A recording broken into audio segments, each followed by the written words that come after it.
Right, welcome to everybody. Thank you very much indeed for joining us in this webinar that Leigh is hosting. A few housekeeping points. First of all, we intend that the seminar should last for about 2.5 hours, but if we get a bit boring and you all start nodding off, then we'll try and close it down a bit early. We divided the session into 3 different sections. The first, we're just asking each of the contributors to talk a bit about their area of work. Secondly, looking a bit about how the process is working. And 3 is areas that they think there may be room for change. Just a couple of comments from me before we start and get the panelists to contribute. Being a human rights lawyer is never easy, and when you're taking on government or Big Brother, undoubtedly, it is a tough area of work, and that's certainly what we found. But there's no question that the military cases are, certainly in this country, the toughest of all. And that has certainly been true with the Iraq and Afghan cases that we've been pursuing. At a time where certainly in this country, the Ministry of Defence is aligned quite closely to some of our newspapers, particularly the right-wing newspapers. You can see with some of the media just there on the screen, quite how strongly the right-wing newspapers, the Sun, the Mail, Telegraph here, attack human rights lawyers. And you'll see the one on the right-hand side saying, working for the enemy. Now, the enemy in this case was Iraqis. And what is really disappointing is how often, in terms of aligning themselves, that ordinary Iraqis, ordinary Afghanistan are actually seen as the enemy. Which is rather disappointing in terms of the idea that the British military went over combined with militaries from the rest of Europe to actually go and protect the human rights of people, ordinary men and women in Iraq and Afghanistan. That was the whole idea of going over in the first place. Now, it's not just the media that we get that attack human rights lawyers over here, but also on the second slide, you can see that hopefully you can read it. 2 of our prime ministers have spent their time again attacking us as lawyers, saying that we're bringing scurrilous claims, haranguing, harassing the brave men and women of the British Armed Forces, and that we spend our time as ambulance chasers, tank chasers, and all the other abusive comments that are made against us. So it's not just in the newspapers, but even at the highest level in our government that we get regularly attacked. And again, just to say, what was our crime? Our crime was representing something like 1,000 Iraqis over here in England, bringing claims against the Ministry of Defence on behalf of people who said they'd been hooded, beaten, sometimes tortured, put in stress positions, treated terribly. And these were very often just ordinary Iraqis. And fortunately, after all this furore, we have been able to sit down with the Ministry of Defence, and we have been able to start building up a scheme which allows us to try and bring about justice for a significant proportion of these Iraqis. And indeed, you'll see from the statement that Alex has just put up, which just came out last week, it says that operations in Iraq and Afghanistan gave rise to an unprecedented number of legal claims for damages and non-compliance under the ECHR, which is pretty much our cases. While many of these were valid, which is the very first time we've ever heard those words, and were dealt with appropriately. And again, very first time we've ever heard those words. They then go on to slag off Phil Shiner, which seems to be the kind of primary route to the MOD defending itself in terms of what they've previously said. But the importance for me of all this is that we got through what's been a pretty tough 5 or 6 years because we had the support of not just people like Richard, who was assisting us as counsel, but also other human rights lawyers in this country who stood strongly alongside us. And when we came out of it, we felt not just it was important in Britain, but also around Europe, that we actually did stand strongly with other lawyers around Europe who are actually working in the similar sorts of cases that we were involved in. And 18 months ago, we had a fantastic 24 hours. We went over to Elizabeth Zegveld, one of the panelists here. We went over to her firm at Prack and Oliveira in Amsterdam and had the most lovely 24 hours just swapping stories about our cases, swapping stories of the law, not just with Elizabeth, but her amazing team. who kind of are as similar to Leigh as any other firm in Europe, maybe even the world. And it was really good just to have that support from them, and hopefully they felt the same. And we agreed that we should move that on to try and develop it more widely in Europe. Initially, the idea was to have a meeting in person, but obviously not least with Elizabeth having tried to get herself a hotel opposite the office, which I think she's still got for this moment, that we look to try and develop this theme, actually giving support to each other at a time when things can be very tough and treated in tough ways. It may be that we get treated worse than anywhere else in Europe by our media and by our politicians, but still, whatever happens, I think it is important that we stick together, that we give each other support in terms of the attacks that we receive. So I move on to our first main panelist, is Elizabeth Zegveld. She is the Professor of War Reparations at the University of Amsterdam, as well as being the head of the International Law and Human Rights Division at Prakken d'Oliveira. We had a cracking 24 hours with you, Elizabeth. Perhaps you can spend a bit of time just explaining to people a bit about what you've been doing over these last few years. Yeah, well, thank you, Martyn. Thank you for organizing this to Leigh. I think it's, yeah, unfortunately, we cannot meet in person. I was really looking forward to it. We really need it. I think we all need it to meet and to share experiences. But this is at least also something. And I would like to speak a little bit about the Iraq war, our cases in that context, and then the second one. So that's the air warfare that we're conducting. And we've also done some cases in the first war, 2003, that Martyn was referring to. I think the cases that they have so much experience with are mainly in this first part of the conflict. Now, the air warfare that's conducted by the coalition seems to be even more difficult to translate those into a compensation case for victims. Now, we're involved currently in 3 cases. The first was really a test case. The idea was there is a coalition, so everyone in that coalition is responsible. So I'm based in the Netherlands by coincidence, so we go to Dutch court purely on the basis of a coalition argument. Now, it was a case for Mrs. Joseph and Mr. Mohammed. They, in 2015, if I'm right, yeah, January 2015, they left Mosul, fleeing from IS to Baghdad early in the morning in taxi colonne. They were bombed one after the other. First, the first car, they gave medical assistance. The second car gave medical assistance to the first car, in which people had been killed, injured. The first car returned to Mosul, wasn't able to continue. The colonne continued, and then the second car was hit by a bomb. Again, people were killed. In that car, Mr. Mohammed was, and they had to return to Mosul as well. All these cases, this case as well, came to us through journalists. It seems for journalists sometimes an uncomfortable point, whether they can connect people in faraway countries with lawyers in the countries that are responsible for these acts of warfare. That's a question we may come to address. I won't address it further, but I just raised it because all these cases, how do you get in touch with these people? It is through people who are there, and they are in touch with journalists from our country or any other European country. So a journalist interviewed these 2 people. They wanted compensation. They had no clue who dropped the bomb in the first place. The case came to my office. And we said, okay, there are 2 options. Either the coalition is responsible or any other state. And the Netherlands is a member of the coalition, so we will go, we'll follow both paths. I wrote an email to CENTCOM, the Central Command, that's leading the coalition, that's under US command. And I asked, first, can you confirm the attack? I gave them the coordinates. And second, can you please inform us who conducted this bombing, who threw the bombs?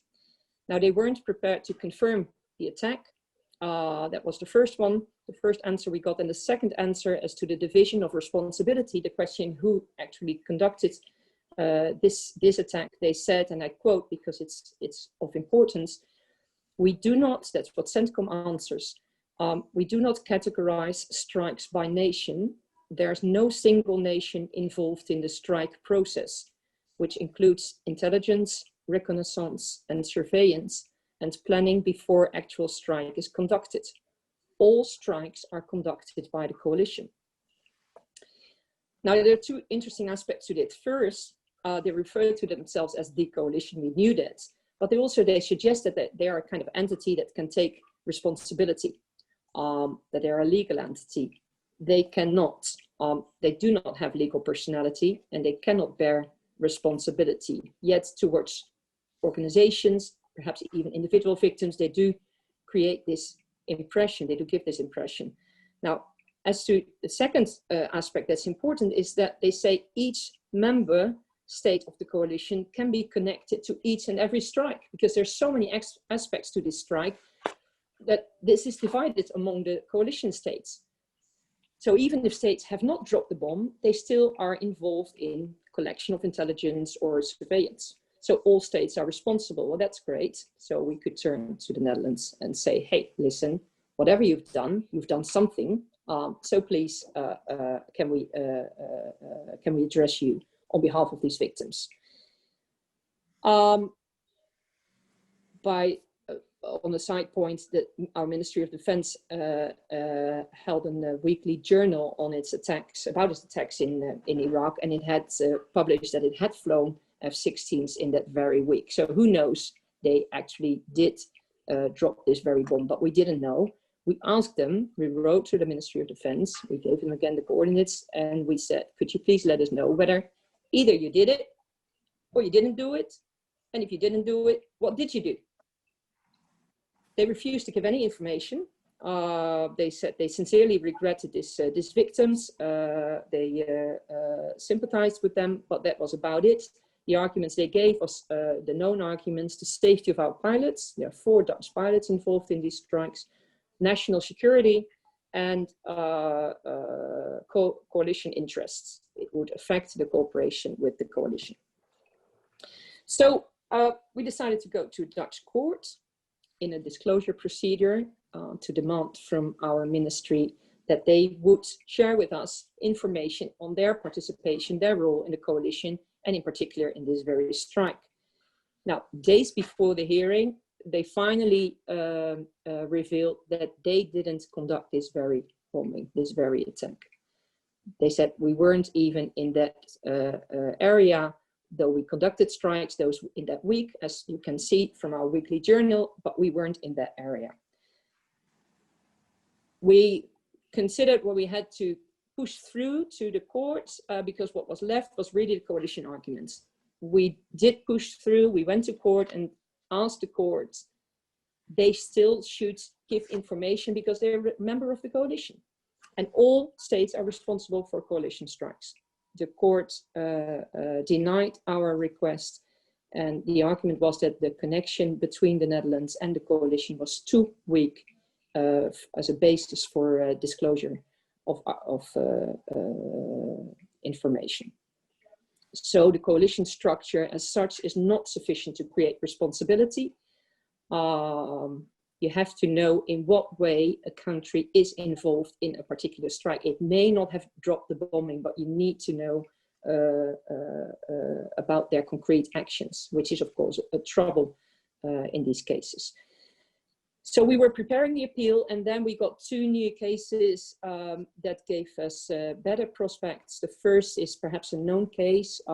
It's the case of Mr. Basim Razzo. It's a very sad case. His house was bombed in September 2015 as well, all in 15. His brother's house was bombed as well. The 2 houses on the same area of land were believed to be IS headquarters. He lost his wife, he lost his daughter, he lost his brother, he lost his nephew. He was himself heavily injured. He has an US background. accidentally and to his luck. So he found a US lawyer, and his story was published in the New York Times. There you see the difference between victims and their chances of success. His US lawyer reached out to the US administration. They admitted that they made a mistake with their intelligence and that they hit the wrong target. And they offered him, by way of ex gratia payment, $15,000, which he wove away as an insult. And that was where his case actually ended. It became mute. It was nothing more he could do. But then accidentally, Dutch investigative journalists revealed that the bombing was carried out by Dutch pilots. That was in 2019. He was 4 years. It was 4 years later. I was already in touch with the US lawyer just in way of exchanging information, as we do in this seminar. So we were on the phone again. He sent me his file, and I wrote to the Ministry of Defense. We had a meeting at the Ministry of Defense, and Mr. Ratzo was compensated. I wouldn't say in full, but to a large degree. So, on the basis of the principle of joint and several responsibilities. So no, it wasn't. It was US intelligence that had been admitted. It was a Dutch bomb. They are fully responsible for all damages that have occurred. So a cooperation between states, but each of them is fully responsible. Then the last case is a case with perhaps the large number of the largest number of victims that have occurred in Iraq. That's the case of Hawija. Hawija is north of Baghdad and south of Erbil. The target was an industrial district where a factory was with explosives was located.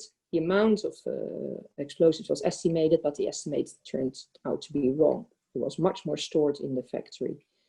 As a consequence, huge secondary explosions occurred. 70 were confirmed dead, but more likely it's over 200, and 400 houses have been destroyed. Again, it were Dutch bombs.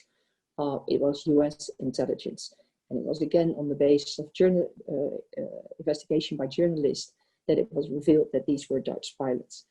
So we represent 50 families in this case. The Dutch ministry has denied responsibility and said this was a legitimate military target. So that's what we're doing this for the cases on the air war in Iraq. I hand over to Martyn. Thank you very much indeed, Elizabeth, for keeping in your time slot as well. Fantastically interesting cases. I know you've got a lot of other cases that you're doing, not least in terms of your historic cases, but perhaps they'll be for another day. But fantastic work that you're doing. Thank you very much indeed. I'm going to turn next to Andreas. Andreas is works for the ECCHR, the European Centre for Constitutional and Human Rights, where he's the Director of International Crimes and Accountability. And back in January 2014, the ECCHR, along with Phil Shiner, lodged a dossier with the ICC, setting out details of 400 cases of abuse by British military against Iraqis, and undoubtedly that dossier sent shockwaves around the military world, certainly in Britain, I imagine around the world, and it even is still resonating today with the discussion of the overseas operations bill that's going on here in the UK as we speak.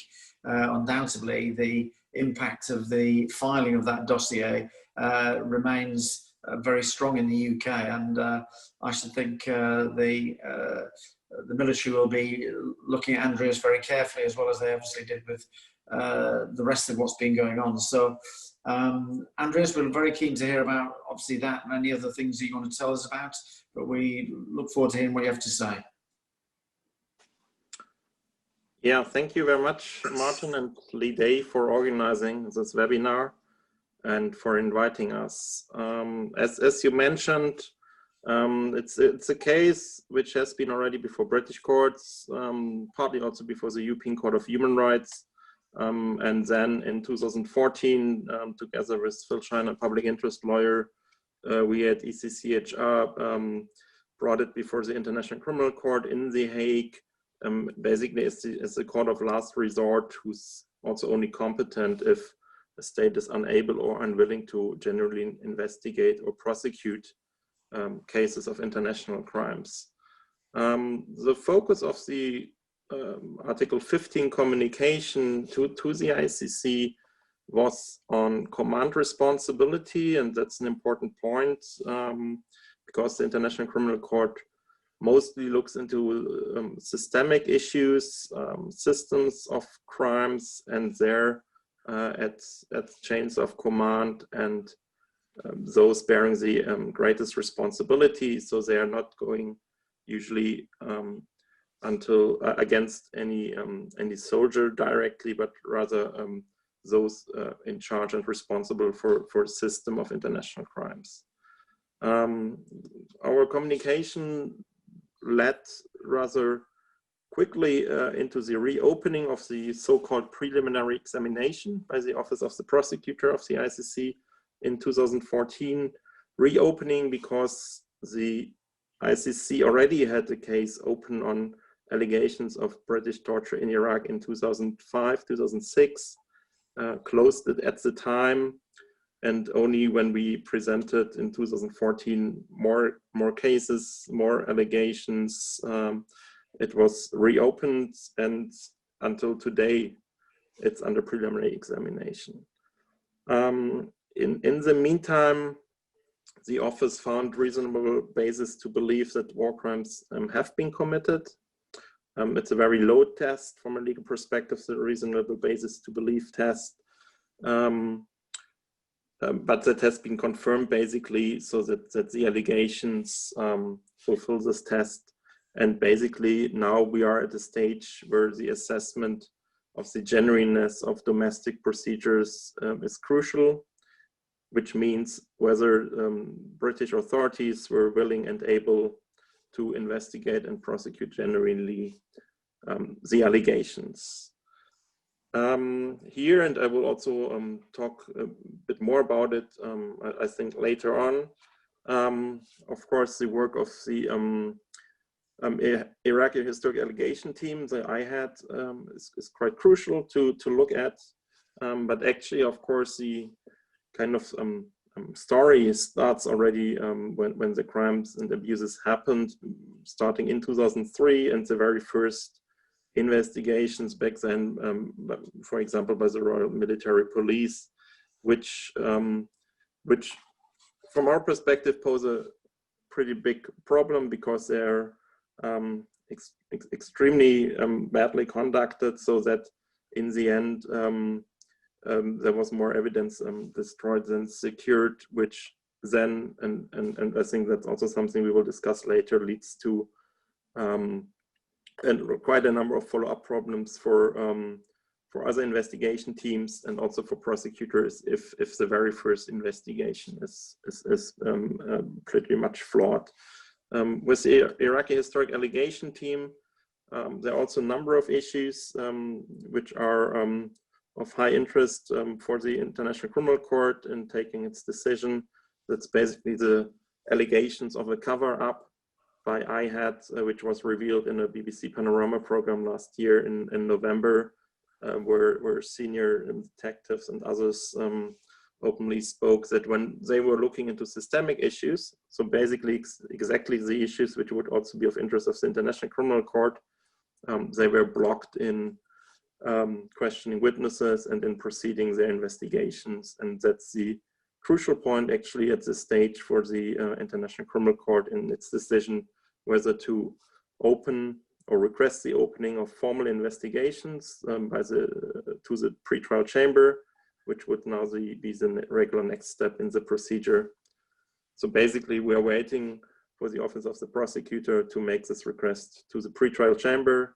It might then be litigated before the pretrial chamber before we see a confirmation or also a negative decision, of course, is possible by the pretrial chamber whether the ICC prosecutor is permitted to proceed with full investigations into systemic issues and likely also the chain of command. I briefly also wanted to mention another case we at ECCHR are involved in with regard to Afghanistan and the German army. It's a case of an airstrike by the German army in Kunduz in Afghanistan in 2009, killing at least 100 civilians, which were gathering around the 2 fuel tankers, which were hijacked previously by the Taliban and then stuck in a sandbank in the Kunduz River. And by destroying the tankers, the German colonel who ordered the strike also attacked people gathering around the tankers to get fuel, which were about 100 civilians. We brought this case in 2010 before the German prosecutor on behalf of Abdul Hanan, a father who lost his 8- and 12-year-old sons in the incident. But after very few investigative steps, the case was closed, and some form of judicial review in Germany were also without success. So in the end, it's been a case which ended up before the European Court of Human Rights.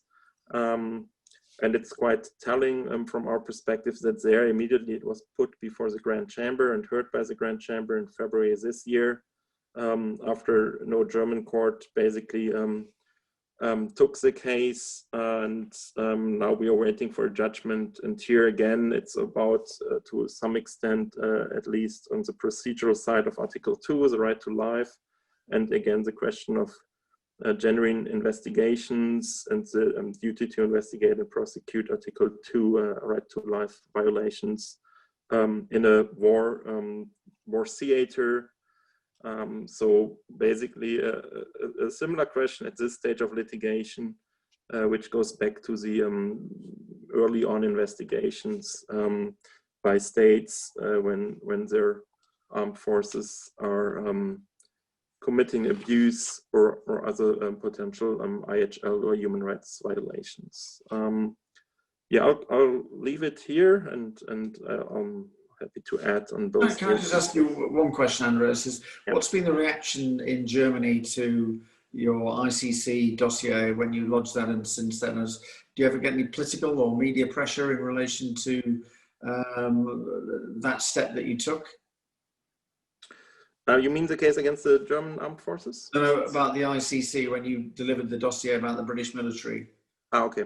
Well, there was quite a bit of reporting about it, and people see it as a quite important step, especially in the context of double standards. Also before the International Criminal Court, which was criticized, especially around the time we filed the case in 2014, to be a court who only takes African cases against African leaders. And that's what was also one decision why we filed the case, to address potential double standards and to also make all information allegations available to the court, basically to prove that they also look into potential crimes by Western states. And here, in the example of the UK, but similarly, of course, also with regard to Afghanistan, where also now basically there's already a step further, and a formal investigation was opened already by the ICC. So basically, in addressing double standards at the International Criminal Court level, in international criminal law in general, there were a lot of positive reactions that the law is applied equally to all states, to all armies, all let and depending on the evidence and on the law, which we also expect from the International Criminal Court, that they basically simply apply the law as they did in other cases, analyze the information brought to them, analyze what the domestic system is doing or not doing in terms of willingness of own investigations and prosecutions, and then take decisions accordingly. So a media that's quite fair and reasonable, not a scenario we kind of recognise here. No, it's totally different. UK media is quite different to what we have in Germany. for example, I mean, it's different when it comes to the German army around the Kunduz case. There was much more in different newspapers. On the one hand, trying to support the MOD, to support German armed forces and its members, and on the other hand, also investigative journalists shedding some more light to the decision making, which led to this fatal decision of the airstrike. But when it comes to other armies, basically the German media was is more in favor, basically, I would say, in those kind of cases, and in the form they report about it, because they understand its importance, and that allegations basically are addressed before courts, and that there's also accountability if we talk about IHL and human rights violations. Okay. Thank you very much, Andreas. Well, Christian, if you could, Christian, just to introduce him, Christian Harlang is a Danish legal consultant who's been much involved in the what's called the Green Desert claimant case in Denmark, to do with Iraqis who were captured by a combination of Danish and British forces. Christian, do you want to talk to us for 10 minutes about your work? Thanks. Thank you very much, Martyn, and thank you for organizing this event. Also, I thank Leigh for making it possible that we can have this web seminar. And Martyn, as you said, I have been representing 23 Iraqi torture victims from the so-called Operation Green Desert that took place in November 2004, where Danish forces were heading an arrest of civilians in the Basra area with assistance from British forces. And it has come out that it actually was a mistake, that the Danish military forces were persuaded by Iraqi Shia militia to make this arrest very early morning at 5 o'clock. This is a minority, it's a Sunni minority in this predominantly Shia area.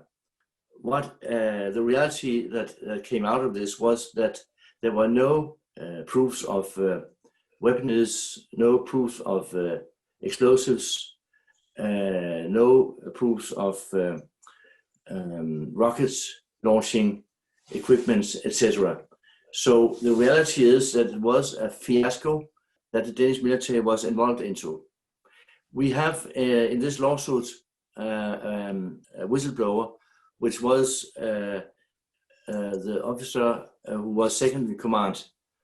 And he has explained in this lawsuit as a witness that he found out that it was all a mistake the day before, and he reported that to the head of the Danish battalion, who was in command of this operation. But this the head of this Danish battalion, he told him that we have promised this to the Iraqis, meaning the local Shia police, and we promised to make this operation in this village near Basra, and therefore we are going to complete it. So actually it was known the day before, or it should be known, that the people they arrested were not involved in any military actions, that they were normal civilians. They belonged to a minority, but nothing came out.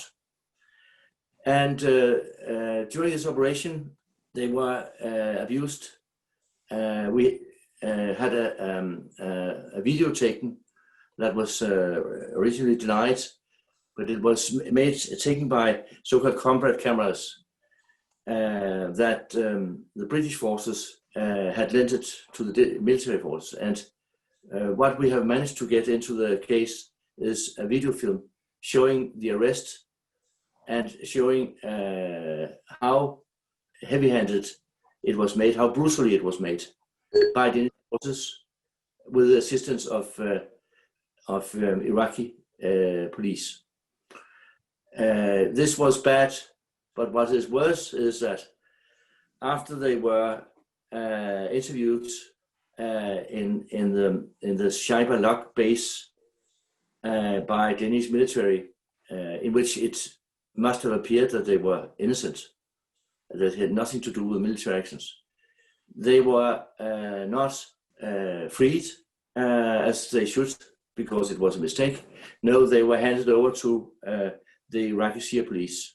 And one point we have in the case is that it was known by the Danish military that handing over Sunni civilians to the Shia militia then would result in abuse and torture. A place, notorious torture prison, police prison near Basra. And these 23 clients, they were kept under horrific conditions, several days and weeks. Some of them were let free to go after a few days, but after horrendous experiences with torture of the whole catalogue. And some of them spent up to 18 weeks in that place. I was contacted in 2010 by a representative for these 23 victims, and asked if I would make a lawsuit against the Danish government about this. Civil lawsuit, which according to our legal system must be advanced by claiming compensation for the abuse. And that lawsuit was made by me after I had met with them in the Middle East. I filed writs against the Danish government in the autumn of 2011 and the winter of 2011-2012. So when we entered into the spring of 2012, we have all the 23 cases pending before the Danish courts. This is an unusual case. This is the first ever comprehensive lawsuit in Denmark about responsibility of Danish Ministry of Defense for torture anywhere in the world. And it was met with suspicion from media and with all kinds of reactions to prevent us from advancing. We have in Denmark rules that if you claim, example, compensation, and you want to bring up medical forensic documentation, then it must be done according to an arrangement accepted by the court. But that acceptance will only be given if the parties agree to have a kind of forensic examination made in this civil case. And the lawyer of the government blocked about that. That's one of the problems we've had, is that in spite of the fact that it's an obligation under the United Nations Convention against torture that the government must participate and support information and research on any case that could imply suspicion of responsibility for torture. On the contrary, the Ministry of Defense blocked anything. We met that I was accused of not having an attorney of power that normally a lawyer must not present, and we spent about half a year about that discussion. Finally, I put on the disk my written power of attorney, which normally would never happen, but the court forced me to do that, so that was all right. Then he denied their existence, the lawyer of government. Then he put up 2 years of delay by saying that the cases were under prescription of time because this happened in 2004 and the cases were filed. What is the experience of this? is that we confront many obstacles. Many attempts are made to pull our legs on the way. However, we managed 2 years ago to have a decision taken by the High Court saying that out of the 23 torture victims, 18 of them had been exposed to torture and not torture, to abuse. And that case was then by the Minister of Defense appealed to the Supreme Court, where the case is now pending.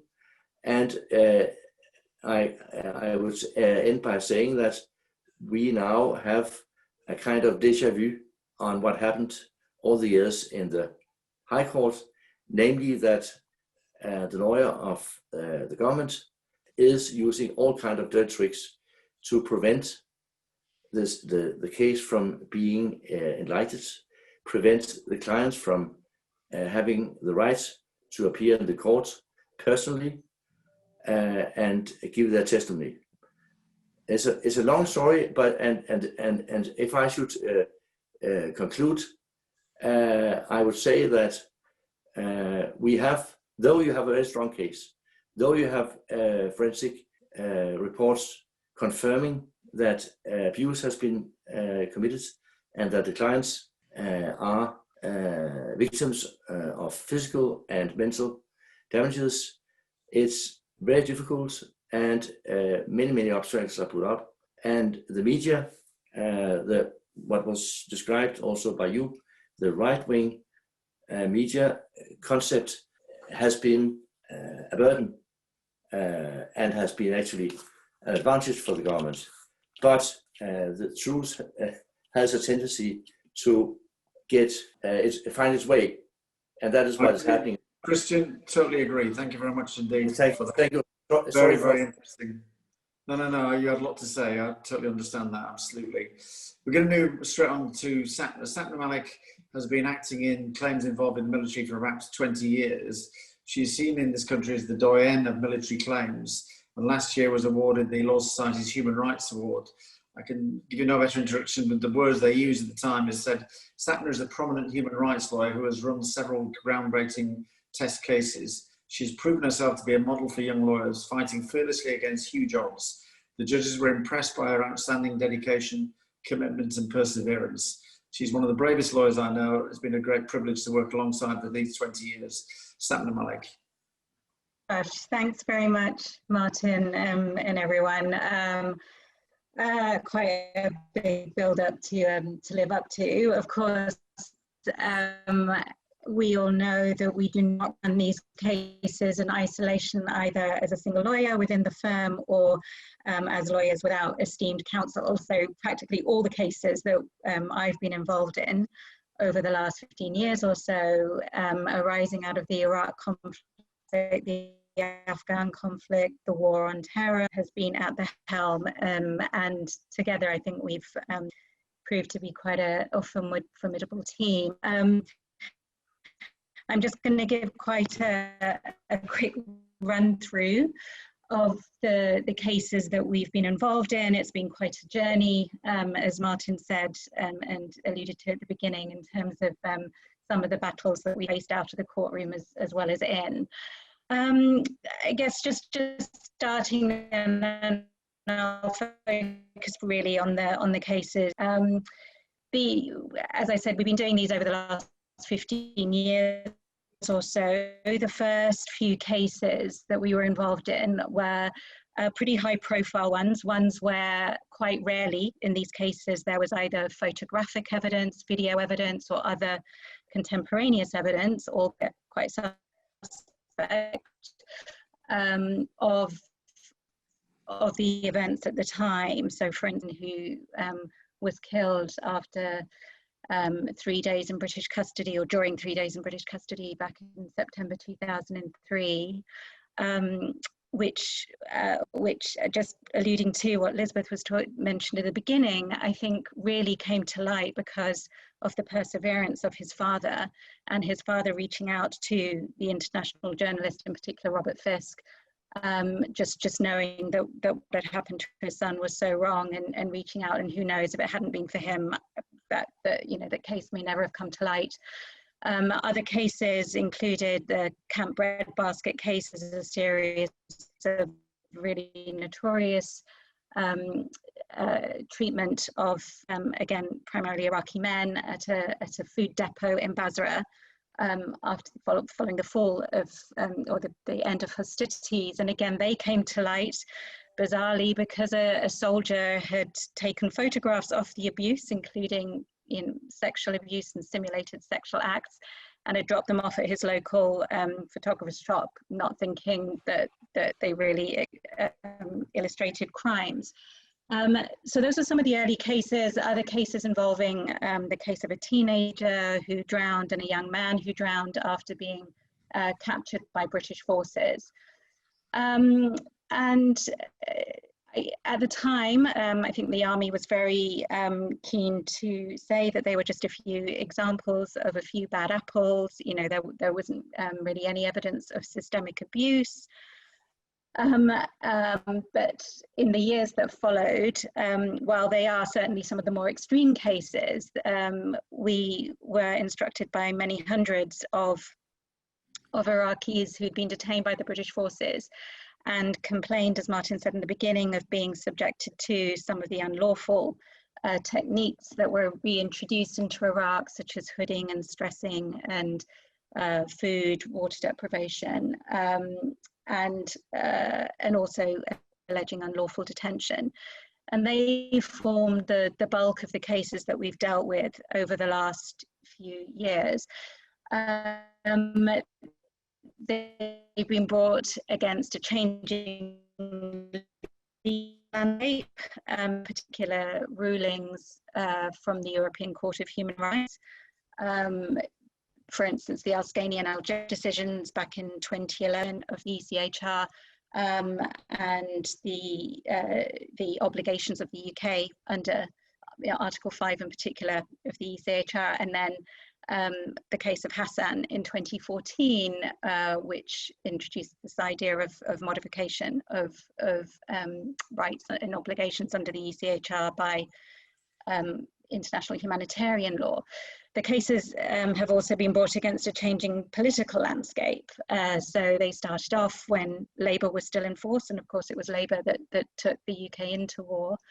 Then the coalition government, and then from 2015, the Conservative government. And I think it's probably no coincidence that we've faced a much tougher time out of court as well as on since the Conservatives were in power.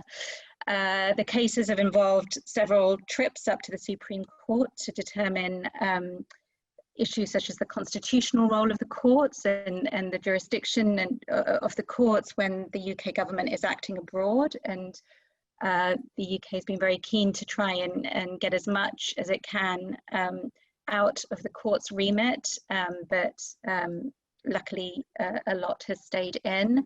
And also the interplay of UN Security Council resolutions and IHL on the UK's obligations under the European Convention. The cases largely culminated in terms of legal rulings with a pretty seminal High Court ruling back in December 2017, which followed two very lengthy trials of 4 test cases where our clients, again, following initial resistance from the UK to allow them in the country, were allowed in to come and give evidence at court. Their evidence was heavily tested. Many witnesses came, particularly on the Iraqi side. Certainly in the first trial, the government found very few witnesses to bring forward. And the judge found that there had been both systemic breaches or systemic failings of the MOD leading to breaches of their Article 3 and Article 5 rights under the ECHR. And in some of the cases, 3 of the cases also found that there had been breaches of the Geneva Convention, in particular in relation to hooding and also individual instances of mistreatment in particular in one case, he found that the soldiers had inflicted gratuitous pain and humiliation on the individual. So after all the sort of hype and against a really toxic background, I think we were very lucky to have a judge that was so steadfast, so diligent in getting to the truth, and you know, not kowtowing to government. So I will stop there and hand over to Rich, who did all of our amazing advocacy in court on these cases. Thank you very much indeed, Sapna. The connection wasn't brilliant at times, but I think we caught pretty much everything that you had to say. But thank you very much. Right, next, the last panelist is Richard Hermer. Richard is a QC, Queen's Counsel based at Matrix Chambers. He's been a leading, if not the leading counsel when it comes to international public and private law relating to military conflicts in this country. And he's probably spent more time in the Court of Appeal and Supreme Court than perhaps any other silk in the country over the last decade. And what's been amazing, his success rate has been so phenomenal. We are very grateful to him for, he's been leading us on terms of advocacy for most of the last 10, 20 years. It's not just the fact he's he's not just a first-class advocate, he's also a massive restaurateur. So if you ever need to know anywhere to go, whether it's Amsterdam or Berlin or Copenhagen, then he's the man to come and chat to as to point you in the right direction. Richard. I mean, where do I go from there?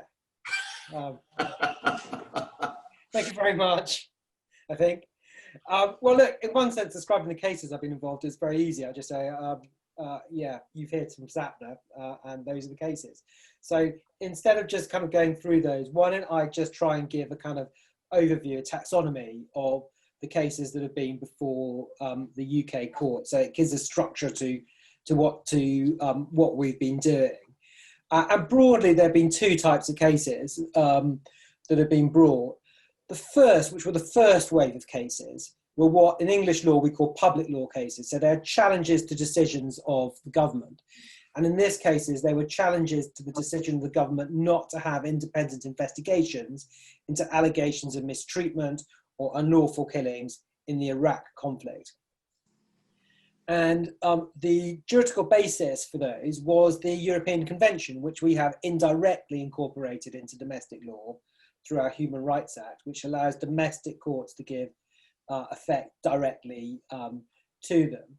So those cases kind of kicked off fairly early after the Iraq conflict. There was a big fight, as many of us will know, about jurisdiction under the convention, which was resolved by the House of Lords and then expanded by the Grand Chamber in the case of Al-Skini.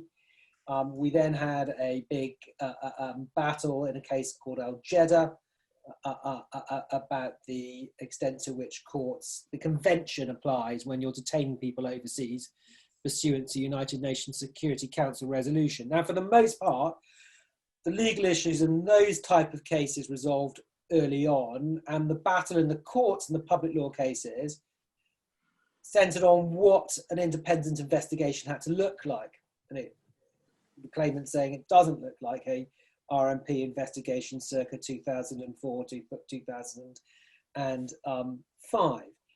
And where ultimately that ended up is with a couple of public inquiries as a means of discharging the Article 2 obligation.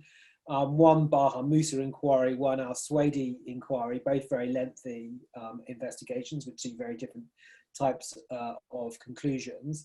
There was also a independent retired judge-led inquiry, which is still ongoing, into fatalities, which has produced, I think, 6 reports about 6 different cases over the course of the last few years.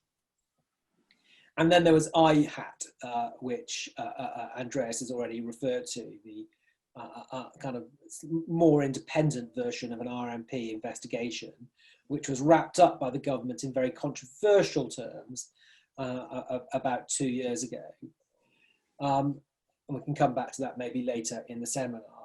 There are very few of those cases still going as we go so far beyond both the conflicts in Iraq, certainly the United Kingdom's involvement in Iraq and in Afghanistan. There are 2 very interesting ones that are currently before the English courts in an early procedural stage. and they relate to allegations that the United Kingdom Special Forces in Afghanistan were for a period of time running an unlawful shoot-to-kill policy. And there's been recent publicity here about that in relation to failures to provide court with the full information at a preliminary hearing. And the court in one of those, which is the more procedurally advanced, has given permission for a judicial review to take place. So that's the public law element. Now the other element, the kind of the twin element, which develops a little later than that, is compensation claims directly on behalf of victims for redress. And Sapna's talked about those, and there have been two juridical bases for those. Firstly, again, under the Human Rights Act, the damages for a breach of convention rights, and secondly, under our common law system. So just under our rules of private international law, allowing you to sue if impugned action of the UK forces in Iraq was contrary to Iraqi civil law or Afghan law. And those, as Sap has alluded to, have given rise to a whole number of interesting, complicated cases, 4 of which have gone to our Supreme Court, kind of across a range of meaty, both public international law and private international law issues, which are predominantly focused on the extent to which domestic courts can examine the legality of detention by British forces in Iraq or Afghanistan. There's been a kind of acceptance that where it comes to serious allegations of wrongdoing, almost an acceptance, that whereas a serious allegation of physical abuse, the courts can deal with it. But there's been a huge battle over detention, and the upshot is, in brief words, is you can bring cases, and we'll discuss it a bit later on, the circumstances in which you can, and the extent to which domestic courts here are now really grappling with international humanitarian law and giving enforceable rights for breaches of it.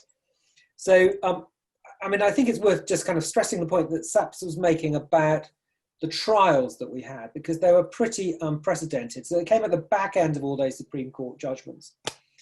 And we had 2 trials, 3 different cases, over 2 trials of each of 6 weeks duration, in which not only were the clients and their victims allowed to come to the UK to give their evidence, but particularly in the second trial, very senior military officers, as well as the troops on the ground, were forced to come and be cross-examined.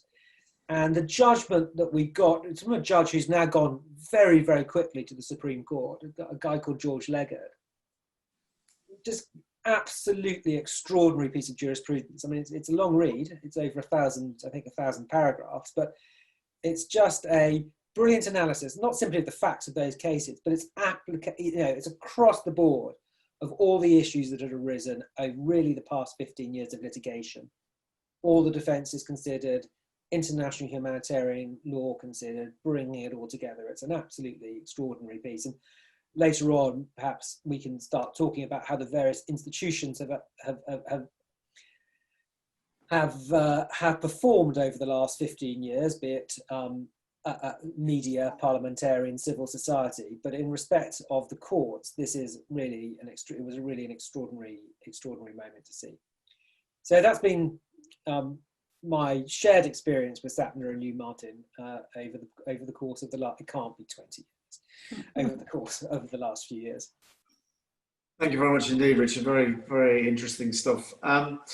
We're going to turn now to questions to the panel. Before we turn to the question, I see from the audience that we've got Nick Mercer. Nick Mercer was one of the main legal advisors for the British Army during the course of the Iraq War, who then turned turtle and ended up becoming a vicar, firstly out in the Falklands and more recently out in Bolton Abbey. And indeed, Sapna and I spent a fantastic couple of days with him last summer in Bolton Abbey on a very beautiful summer day out in Yorkshire. It was a really lovely time. But Nick, if you're around and you're still with us, if you wanted to kind of contribute in any way, we should be very keen to hear what you have to say. Can you hear us, Nick?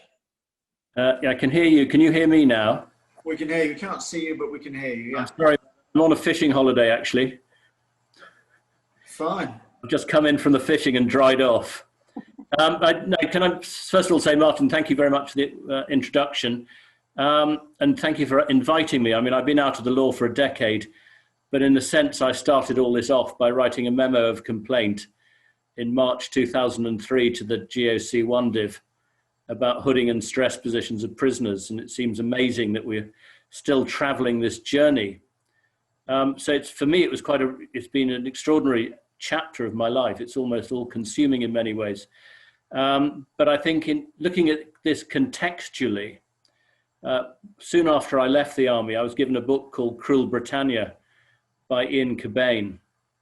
And that really did open my eyes, almost unlike anything else, because Ian charts British abuse from really the end of World War II, right the way through to Iraq and Afghanistan. And you realize that throughout the colonial campaigns, then into Northern Ireland, and then into Iraq and Afghanistan, the British Army have been involved in abuse, which is just depressing beyond measure. I mean, I come from a long army tradition, and to think that we've behaved like this is really shocking. I'm the first one to be a military lawyer, and I trained very comprehensively in IHL, and then to find when I deployed on operations, the rule book was tossed out of the window. And it seems with the Overseas Operations Bill, the government are intent in ripping out pages and scrumpling them up into little pieces of paper, which is thoroughly depressing. Just a few things to come out of the talk, this overview. The first thing is the strategic. The government, I thought this was the era of accountability. The day and age of a Lord Widgery report quickly covering everything up had been and gone. But this is the toughest chapter ever when it comes to Britain's overseas war and getting to the truth. And it's by no means straightforward. You'd have thought that there was abuse and then it would go to court, and that was that. What I didn't expect was the government to so roundly attack the lawyers. So they don't play the ball, they play the man. And that's really dangerous. They've tried to get lawyers struck off for having the temerity to bring these cases. And that is really shocking. And the stress that has caused. I mean, I too have been reported by judges to the Law Society and managed to see off those allegations to boot. But that's a very nasty aspect to litigation in the United Kingdom. It doesn't seem that it's shared in the Netherlands or in Germany, but it's particularly pernicious. You've got to be scrupulous in the way that you conduct your litigation, otherwise they'll have you. It seems to me that there are some loose ends from all of this. One is the first one is the narrative. The government have very carefully captured the public narrative. Anyone I talk to says that it was bent lawyers. That is a story that the British public want to hear. They can buy into that. The army is so sacrosanct that they'd rather believe in bent lawyers than abuse. And that is, they've turned the scrum over. And almost wherever I go, I just canvass my friends and people I meet, and it's always, gosh, those bent lawyers. And that seems so unfair and so far from the truth. But the government are playing that for all it's worth with the Overseas Operations Bill. And actually the closer examination of Phil Shiner's conduct, obviously what he did was incorrect, but I mean, the centrality of the allegations, I'm not sure that they're true. I mean, I've read the submissions to the ICC. I spent most of my professional career reading military evidence, and it doesn't strike me as made up. So that's really sad. I think the other two things that are still yet to be concluded, first of all, the Afghan unlawful killings, that's re-emerged, and that's dangerous for the government, because that's just the people I've been speaking to behind the scenes who've served in Afghanistan, and we have a small military community and we keep in touch. They certainly think the truth lies on the side of Panorama. And also rendition seems to me is writ large over all these things. That is the crime that dare not speak its name. because I know there were black sites being operated in Iraq, and try as I might, I cannot get an answer as to what happened to those prisoners. And of course, rendition is a grave breach of the Geneva Conventions. And one of my arguments against the Overseas Operations Bill, of course, is that, you know, the government got it, have, as you know from Belhaj, will throw millions of pounds at these cases to keep the truth away from the public. The same with the Justice and Security Act, which is designed to cover up allegations of rendition. And now that the Attorney General can switch them off, whenever Suella has a, you know, feels so inclined, she can just come in and switch them off with a flick of a switch. So is rendition, you know, dead and buried once the Overseas Operations Bill comes into being? The other, of course, the sort of glorious dimension to this, of course, is the ICC.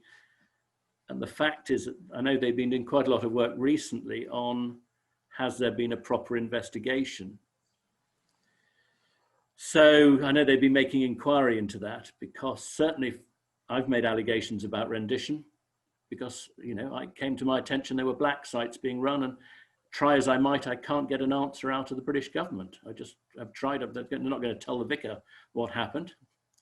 Going to need a greater tool than that. But it seems that the ICC is still in play.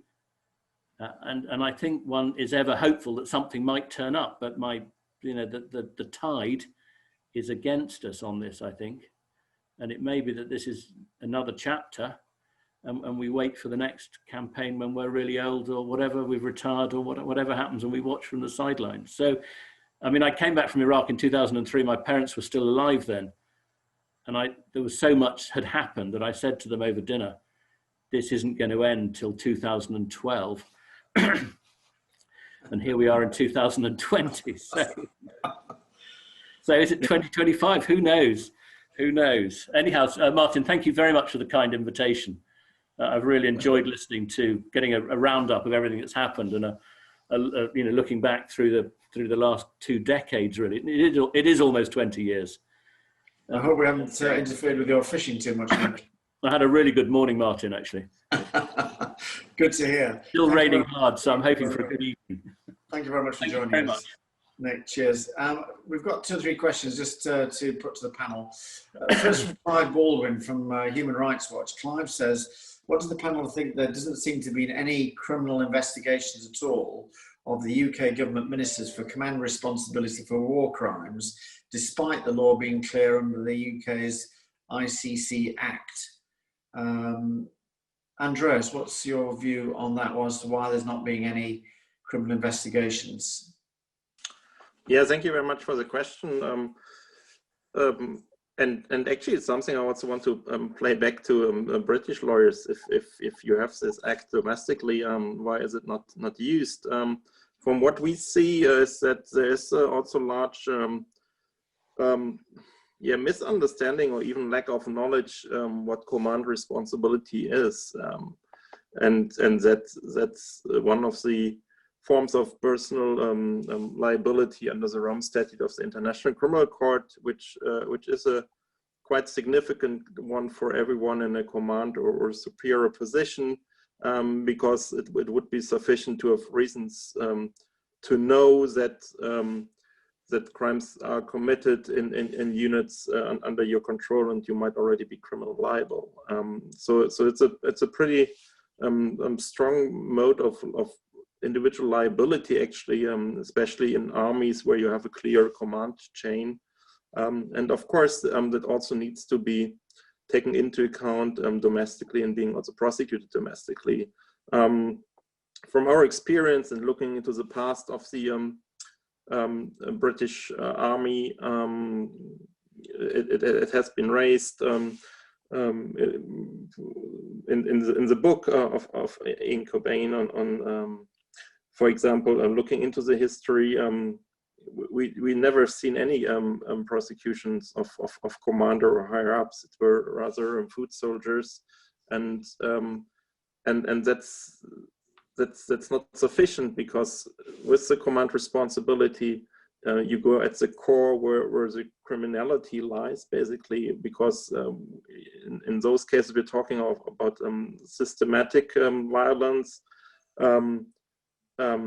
decisions taken at high level, also not only military level, but partly also political level, which in the end then lead to a quite significant number of crimes being committed. So command responsibility is crucial to look into, otherwise the crimes will be repeated by other commanders in the future, supported by other politicians in the future. But as these crimes go as high in the chain of command and also political level, the one explanation is, of course, that there are quite powerful actors involved who find their way, I guess, to block any kind of those investigations and prosecutions. And that's why we have nowadays international courts where domestically it's blocked, that they take over and prosecute those cases when it comes to systematic violence and abuses. Okay, thank you very much, Andreas. Can I answer that? Sorry, yeah, of course, yeah. There are two. I think the prosecution is generally involved in these type of cases in the Netherlands, and it never results in anything.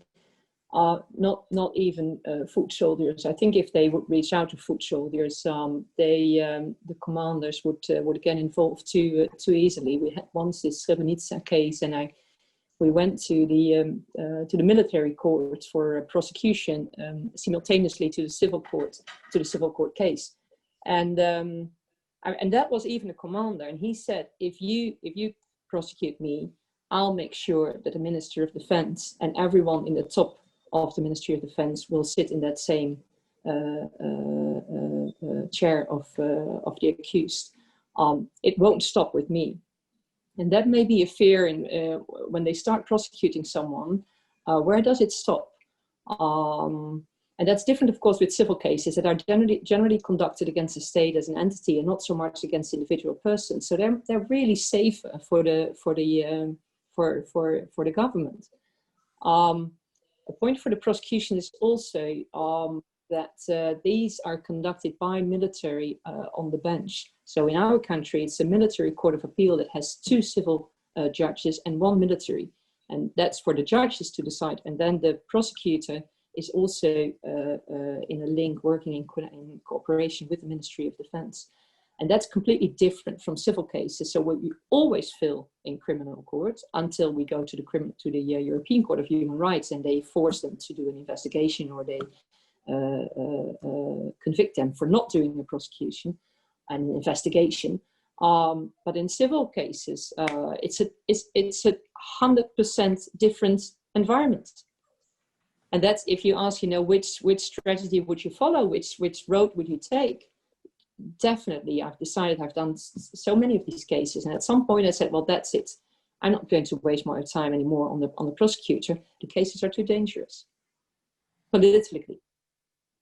All right, we've got a few more questions, guys. I'm just going to kind of move on. Apologies not for giving all panelists a chance to respond. But next question is from a chap called Will, who says, are the Iraq and Afghan war logs published by WikiLeaks provided by whistleblower Chelsea Manning being relevant to the litigation, and uses the example of the collateral murder video showing the US Apache helicopters firing on the wounded and unarmed civilians back in Baghdad in 2007. Has that been significant to anybody in terms of their litigation? We dipped into it a bit in some of our cases, not least where the MOD was saying they couldn't find any records of our clients being captured or detained. We found them in the WikiLeaks documents. So on occasion, we have dipped into them. Good. You used them in Netherlands or in the German instance? Not for you, Andreas, either. Well, not directly. I mean, we used the material more in cases on US torture, and also basically to show diplomatic interference into cases we brought under universal jurisdiction, for example, in Spain or Germany, all with regard to US torture. So they are quite significant in also basically showing on the one hand what has happened, and on the other hand also how, now talking about the diplomatic cables, how states try to interfere in what also Lisbeth said, criminal proceedings by prosecutors and investigative judges. All right, thanks, Andreas. Just a couple of comments from people. First of all, somebody said far more useful to her from Nick rather than Johnny Mercer. For those of you who don't know, Johnny Mercer is the Minister of Defence who's defending this indefensible bill that's going through Parliament at the moment. Somebody else saying, eye-opening to hear from all panellists about the case they had dealt with, truly inspiring. The question I would like to ask is what keeps you going when you have all these attacks from the right-wing media and the government? Saps, what keeps you going? God, just belief in us, belief in ourselves, belief in our clients, just a determination that they're just not. What felt so real with the SRA proceedings, I think, was just was hearing from other colleagues about what a chilling effect it was having on them.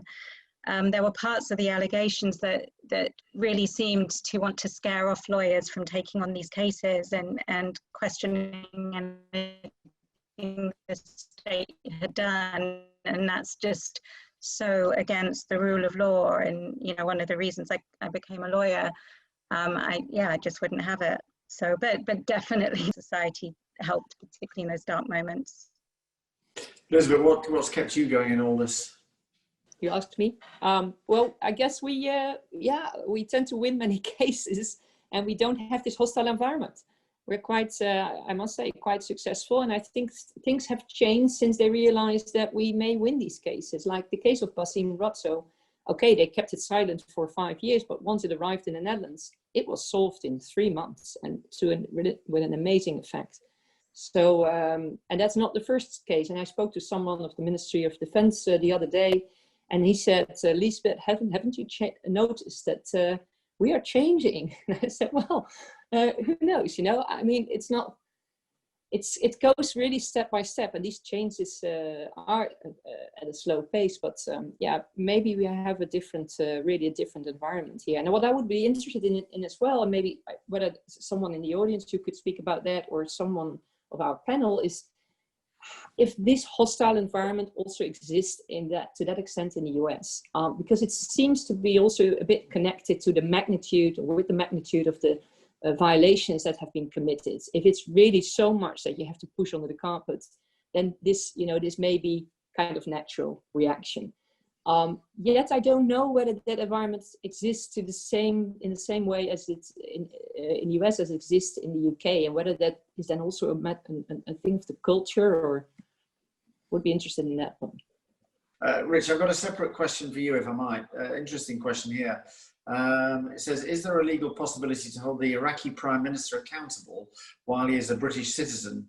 Crimes against humanity being committed in his government, torture crimes, arbitrary arrest crimes, enforced disappearance. Thank you. I wasn't aware he was a British citizen, but any prospect? You're on mute, Rich. I wasn't aware either. That's interesting, but I think the short answer is no, because of our rules on state immunity here would make it very difficult for any form of civil or criminal redress, certainly whilst he remains in office. If he leaves office and finds himself in this jurisdiction, then possibly. All right, great. Thanks, Rich. I've got a question here from Chris Woods, which is to do from Air Wars, which is to do with the question about parliamentary support in Germany, Netherlands and the UK in terms of primary legislation helping to compel belligerents to be properly transparent and accountable for their actions. But in fact, that ties into the next phase of the question. So perhaps we'll go on to the next question I just was going to put to the panel to just give a couple of minutes response to, and then perhaps we'll come back to Chris Wood's question. So as it says on the screen, in seeking accountability for human rights abuses during the military interventions, what are the hurdles you face in your jurisdiction? Can we start then with Andreas, I think? Yeah, sure. I mean, it's a great question, and I think in each and every case we start. The question is also, you know, which avenue and which way do we go? Do we file a criminal complaint? Do we file a civil action, or do we even go on and address a human rights violation topic from an administrative or constitutional point of view? For example, if you take cases on drones, we went before German courts on a constitutional complaint and in administrative courts that was quite successful. There is another case, bit in relation to the question by Chris Woods already, which also concerns the air warfare in Iraq and Syria by the anti-IS coalition, where Germany was involved in a strike with, again, a quite huge amount of civilian casualties by providing surveillance data.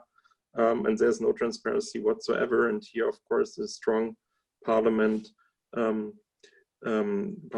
response would help to shed some more light to those cases, because transparency is certainly one of the major needs, or the lack of transparency, the major hurdles to those cases, in combination with independent investigations from early on, as I mentioned before. And in civil law, it's quite amazing what Lisbeth, for example, achieved in the Netherlands. In Germany, the situation is quite different, because there's a highest court ruling that civil law, tort law wouldn't be applicable in armed conflicts. So it makes litigation there extremely difficult, if not impossible, which is a completely different direction of where the civil law goes compared to, I think, what's happening in Dutch courts. So again, also, if you look into war situations, different countries involved, that's also something to consider. You know, a civil claim can be successful in the Netherlands, but not so much in Germany. In Germany, an administrative claim could be more successful than in whatever, in another country. So I think that's why also it's so important among lawyers to be in touch, to brainstorm and to exchange, to see how to address and through which ways to address the cases from different jurisdictions, maybe connected to the same conflict, but choosing quite different legal means. Maybe briefly with the International Criminal Court, it's a quite lengthy procedure. It's now 6 years that it's under preliminary examination. It's about the review of domestic willingness of genuine investigations, which we think could be much faster, because we are now, as Nick Mercer said, like 17 years after the first allegations, and there's still no real prosecution in the UK. So, I mean, how long do you want to wait to take a decision on the genuineness of domestic investigations, giving all that? So basically there, if you talk on the international court level, the lengthiness of cases is another hurdle we face, and you have to take into consideration. Can I just ask, Andreas, have we got any sort of timetable from the ICC in terms of making a decision, or is it just in the ether and we're never going to know until they actually come out with a final decision? Well, we think it's about time, because it's now pretty obvious, and it was openly communicated by the Director of Service Prosecutions in the UK, basically, that there will be no prosecutions. All is out there now. It's time for a decision. The ICC prosecutor is leaving office next year, so we actually expect a decision before she leaves office, so that she doesn't leave it for the next ICC prosecutor, which would mean basically that the decision is imminent. And actually, we also think that any other decisions and the request of opening of an investigation, given that there are no prosecutions in the UK, would be quite difficult to explain to the broader public. Yeah, double standards, as you said earlier. Right, Elizabeth, what about you? Your view about Netherlands? Sounds like you're kind of pretty nice, easy peasy wicket in the Netherlands. Yeah. it's all relative, I guess. No, there are many, of course. I think, but this is true for all of us. What you see is that in new wars, at least particularly important for smaller countries, is that they hide behind these legal creations, these legal fictions.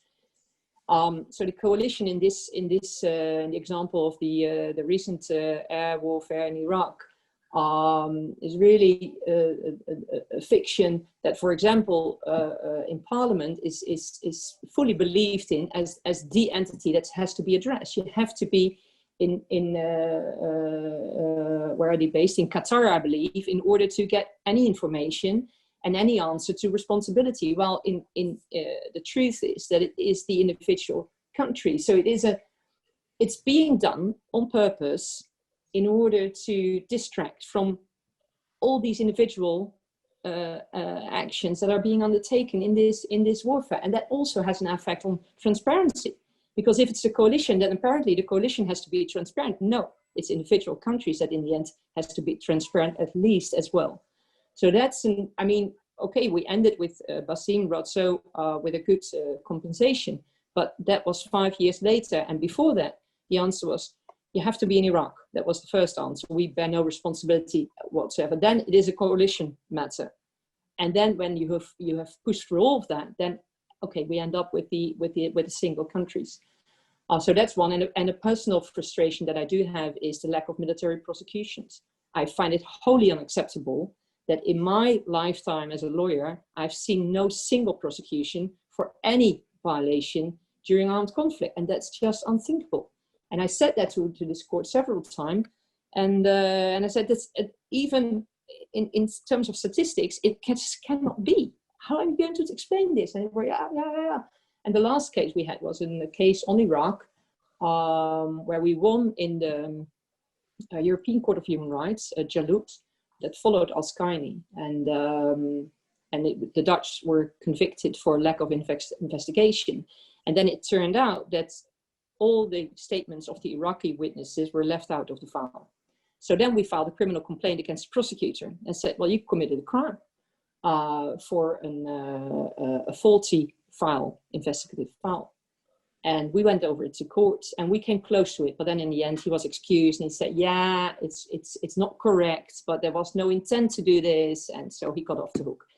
So that's is a reason, of course, a strategic reason to go for civil cases. That's because I want to win and I want something for my clients. But from the point of view of an administration and a proper answer and to these kind of violations and prevention reasons, all these reasons really call for criminal law answers. Okay, thank you very much indeed, Elizabeth. Saps, what's your view about the UK accountability? And the hurdles that we face. God, a whole range, both I guess legal, political, practical. As we've said in the first session, I mean, the Iraq cases that we brought and other cases relating to the war on terror, usually, I mean, they've entailed about 4 years or so of preliminary issues being litigated before they've actually been resolved. So that's a hell of a long time for people to wait the outcome of their case and to stay with a case. We've had new laws brought in.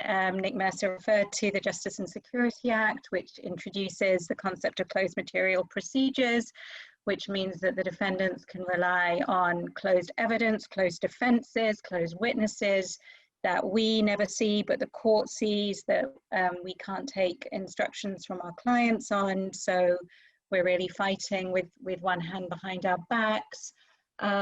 Big evidential issues with so many of these cases, and particularly the cases where the countries are still effectively at war, whether that's still a non-international conflict, there's still civil war going on. actual prospect of getting the evidence that you would ordinarily want to bring, such as the medical forensic evidence that has been referenced as well, is incredibly difficult.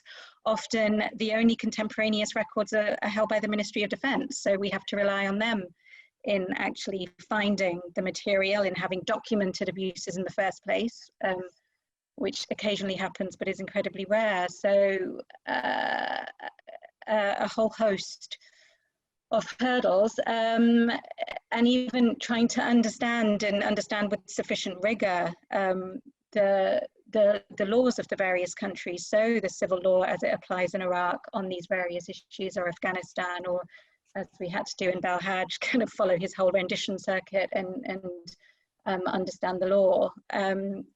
Where in the end, it's actually been, I think, the Human Rights Act, which has proved to be the most successful avenue, really, for us to bring these cases, both in terms of its protection of substantive rights, so the rights protected under Articles 2, 3, and 5, and also the procedural rights and obligations, the procedural obligations that go with that resulted in, for instance, the Baha Musa inquiry.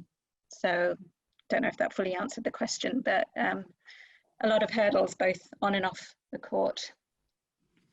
All right, Rich, I've got just somebody's asked a direct question to you. Can I just put the question to you, or have you got anything you want to say in addition to what Sap said? Well, as ever, I agree with Sapna. So that's a good starting place. I was just reflecting on it though, because I mean, there undoubtedly, as Saps has said, there have been some very significant hurdles, costs of doing it, and I don't think actually that many, absent public legal aid, I don't think many firms could have done what you guys did on that. The time it takes, the legal hurdles, although for me, very selfishly, they've all been completely fascinating.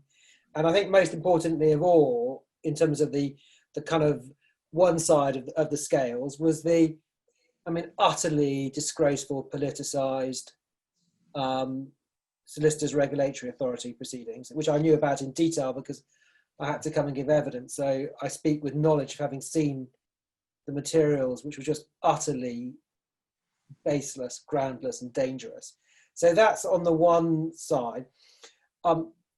On the other, though, I mean, I don't think we should lose sight of the fact that for the first time, certainly in British history, and I would probably guess pretty much anywhere, there has been effective access to justice before the courts of the invading state for hundreds of civilians, for even just for the wrongful, short-term wrongful detention. So there's been redress, there's been some degree of accountability, not least through the Baha Musa inquiry, public inquiry, really demonstrating the flaws in some of the approaches. And I don't think, I think we shouldn't lose sight of actually that is pretty extraordinary and unprecedented. And I mean, hopefully is a model for going forward. All right, Rich, I'm just going to come straight back. So there's a question directly from Walker for you. Post-Brexit, he asks, what role will human rights play in UK overseas military operations? Will previous EU jurisprudence on the role of human rights overseas still apply? Yeah, no, that's going to be because there's a although we have left the EU, we haven't left the Council of Europe, so we're still completely bound by the European Convention on Human Rights.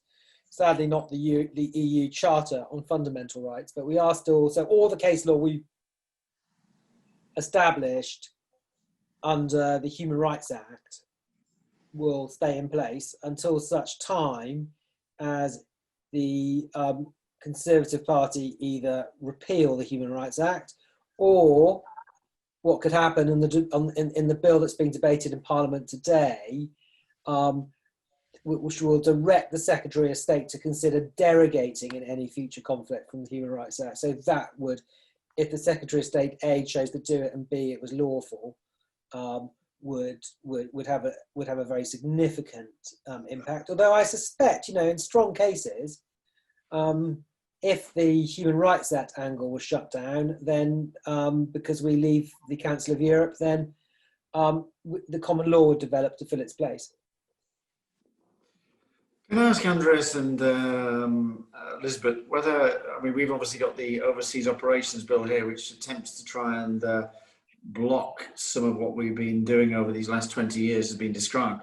Are you aware of any sort of attempts in Germany and Netherlands, or indeed anywhere else in Europe, to have anything similar, which puts any sort of similar sort of block on these sorts of claims being brought or cases? Andreas, are you aware of anything? Maybe just briefly to what Richard just said from the international criminal law perspective. I mean, the UK also continues to be member of the Rome Statute, so the International Criminal Court still has jurisdiction over British territory, but also British personnel. And when it comes to torture, there's even a global legal obligation under the Convention Against Torture, for example, to prosecute, so in forms of universal jurisdiction cases when it comes to torture and war crimes. So also from that angle, especially under customary international law, when it comes to torture and war crimes, you cannot simply opt out of that.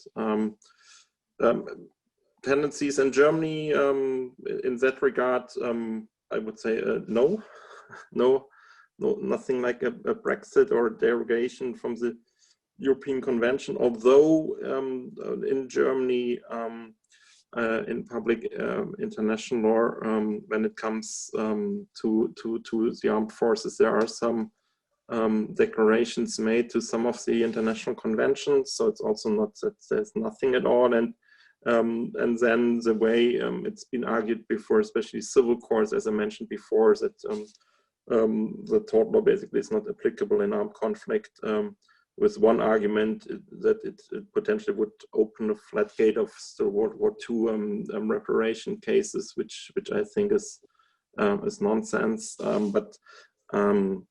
So there are some ways, maybe less blunt and openly as in the UK, but there are some ways also the government or others try to escape any form of legal accountability. Comments on that, Elizabeth, anything? No. The Netherlands has recently held Syria responsible for human rights violations under, I think, the Torture Convention. I'm not sure. So that's a step in a direction that I thought, wow, that's apparently possible. Also, the government is joining. We're involved in the MH17 case. That was the airplane that was downed over Ukraine in 2014 with 200 Dutch victims. That's a case that's now against Russia before the European Court of Human Rights, and the Netherlands is joining that, or has filed a separate interstate claim in that case. So these are all quite positive steps. We also have this legal aid system in the Netherlands, on the basis of which victims can file these cases. So that's also positive. I hope that remains the case, but there are no signals that it will change. When we received this large compensation for Mr. Rotzo, the newspapers asked how much out of this compensation was for me. I had to think of several cases that you're involved in as well. And I thought, well, maybe I should just be as transparent as I can. So I gave a 2-page interview in the newspaper, and I detailed everything. We got 18,000 euros out of a huge amount of money. So that was really small. And I also explained how we earn our money. And that's on the basis of legal aid that pays 30 euros an hour, and in good cases, 100 euros an hour. And that's how we do it. So that was, some lawyers said, the richer lawyers said, well, why on earth would you give any insight into your earnings? But others said, and that was the majority, it's good to be transparent on this, and it takes out the, these suspicions that people have that you're, as sometimes is written in the right-wing media, has been written, but it will change now, that you're earning your money over the backs of victims. So no, I think so far so good. Good, thank you very much. Question from somebody, I'm not sure who it was, but anyway, somebody's raised the question. It says, the discussion so far this afternoon has been about holding to account military agents which fail to take adequate measures to protect the lives of people beyond the jurisdiction of the government. But this is not the same as holding the government to account for deploying the military agencies in the first place, leaving people like Blair and other leaders in Europe to walk away with impunity. Do you think there's anything that could be done about that? Sapna, you had the case where you involved Jack Straw, didn't you? So tell us a bit about that. Yeah, so that was the Bell Hadge case where Jack Straw was also a defendant for his role while Foreign Secretary in the rendition of our clients to Gaddafi's Libya. Why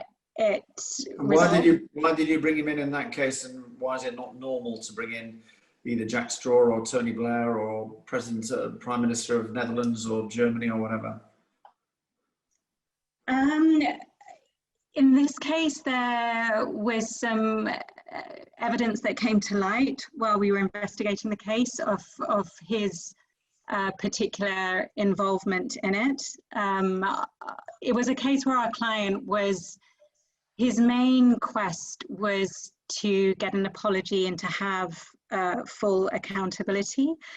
Some people might recall that he offered to settle a case for £1 if those responsible apologize. So for him, that was the main reason, and he wanted to follow responsibility as high as it would go. So it was very important to him to bring in Jack Straw if he was responsible, as well as, again, unusually, the case was also brought against Sir Mark Allen for his role at MI6. It never actually went to full trial in the end, although I know Richard was desperately keen to cross-examine Jack Straw and Sir Mark Allen if it ever got there, but ended up with this big public apology by the Prime Minister instead. So that was quite a rare case, but I think not least through the Supreme Court judgment that we've had on Crown Act of State, as well as kind of failed attempts before, the decision to go to war and holding people to account for that, I think the courts here just say it's beyond, it's not justiciable. These are political acts and decisions of government that the court does not get involved in. It will get involved in some of the lower level consequences of going to war, but I mean, Richard was involved in the case of Gentle, I think, which looked at that amongst other things. But the courts have made it pretty clear here that that's an area they won't touch, I think, for now. Elizabeth, is there any prospect of holding the Netherlands Prime Minister to account? No, exactly the same answer as Sapna gave. It's formally, I mean, we do not have this foreign policy argument. So in principle, in theory, yes, it should be possible, it could be possible, but it's just not happening, and it won't happen. The position the courts will take is indeed that it's a political matter, it's for parliaments, it's for government, and it's not for judges. And since these cases are difficult in and of themselves, you make a decision. We have fierce debates on this with our clients, especially when foundations, organizations are involved. For example, in our colonial cases, they feel that we should also bring the argument that having a colony in the first place is a wrongful act in Indonesia, and not only focusing on the summary executions. I just won't do it. I mean, I can write the answer for him right away. So unfortunate, but that's maybe. Same to you, Andreas. I mean, there's one difference, that is that in 2003, when the Iraq war started, the crime of aggression in the Rome Statute of the International Criminal Court wasn't yet defined. Today it is. And it's applicable. So of course it would then, there are a number of legal hurdles also in the definition and in there, but there is now also a crime of aggression possible. where, for example, if you look into Turkey's action in northern Syria, there's already quite some discussion whether this invasion basically in some parts of northern Syria crossing the borders can't be whether it is a potentially crime of aggression or not. So as Richard said, like if you know, if you look 20, 30 years back, there was much less in terms of accountability. There's more now. We are going into that direction. Crime of aggression has just been started. Of course, again, talking about double standards, pretty sure that a UK or US leader will not be the first one standing trial for such a crime. It will likely first be others, if at all. But I mean, these are processes and developments, and the law is a bit different than in 2003, but for 2003, it wasn't applicable, so that's out of question. Thanks, Andreas. A question directly to you, Rich, from Chris Esdale at Redress. He says, could you reflect on the positive impact of the accountability efforts over the past 20 years in terms of how they resulted in the increased visibility and application of international law in UK courts and the willingness of UK courts to embrace those provisions? Good man. Thanks. I mean, thanks for the question, Chris. I mean, I've been sort of thinking about this in the lead up to the webinar today about who's kind of acquitted themselves well out of the last 20 years. It's definitely not the British media. And it's definitely not the British Parliament as reflected by today, and indeed by the decision to go to war in the first place. And to some degree, British civil society hasn't been, I think, has been cowed to some degree. I mean, I'll come on to the actual question, Chris's question in a second. But actually the most, one of the worst moments for me out of this whole thing was in the aftermath of the disciplinary proceedings against Leigh. IHAT was wound up on a completely spurious and unlawful basis. And my experience was that some of the largest, most well-established human rights groups in the UK were afraid to challenge it legally. And there was no challenge to it legally, even though it was an absolutely clear breach of Article 2 obligations and would have been readily and easily challenged. The courts, I think, have, on the whole, acquitted themselves well. They have grappled with international humanitarian law in a way they have never had to. They've really been engaged with it. I mean, just by the sheer number of House of Lords and then following Supreme Court cases on one topic is almost unprecedented, with large courts sitting. So I think they've really engaged with it. As with other moments in history, you tend not to get the best decisions from courts whilst conflicts are ongoing, particularly in the early days. And I think I wonder if cases like Al Jeddah might have been decided differently if it was a more sympathetic claimant and not during the ongoing hostilities. But I think, I mean, I've come away with it, you know, actually feeling our court system has been, has acquitted itself really well on balance. You know, not you just got to lift up the kind of the huge weight of the Al-Saran decision from Mr. Justice Leggett as he was to kind of see this is pretty brave dedication to upholding the rule of law, irrespective of what might go down well in the Daily Mail or the Sun. So I think the courts here have been on occasion pretty extraordinary. Would you say the same in the Netherlands, Elizabeth? Would you say that's a similar view there?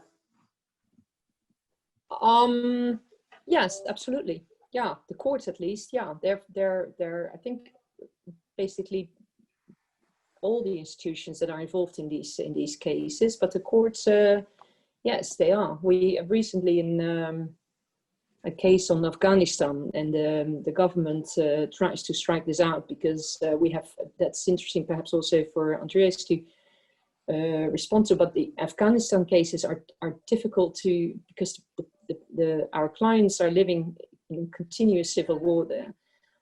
So they have no cell phone. If you want to speak to them,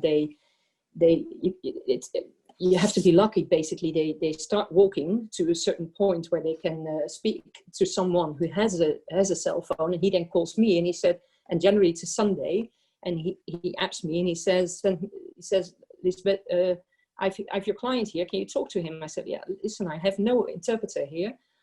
So you have to wait, and then it turns to Monday, and then I call an interpreter, and I have an interpreter Monday afternoon or even Tuesday, and then on Tuesday he complains, listen, I'm a farmer, I'm having to stay here in this in Chora for 2 full days in order to talk to you for a few minutes.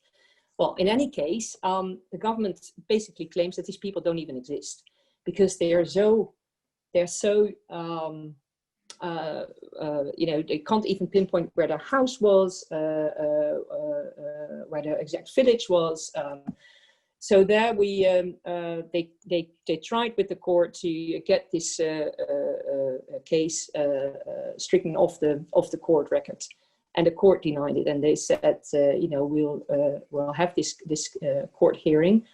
Best would be to have them come to the Netherlands. There we have an issue. I guess having people come over to the Netherlands and appear in court and give testimony, that is a difficulty that we're facing to a great extent. But otherwise, this is again, I think, an example, and the court reserves a full day for it, and that's first instance where you see a court that's very open to these type of cases. So. Good. And Andreas, in terms of the ICC judges, do you think they've got the same level of guts that Richard just described for the UK and Elizabeth has said a bit about in the Netherlands? Well, thank you, Martyn. That's a good question. I mean, I hope so, but if you take the Afghanistan decision by the pretrial chamber, where about the request by the Office of the Prosecutor to open an investigation, the pretrial chamber issued a negative decision, basically, which was a quite weird legal reasoning in there.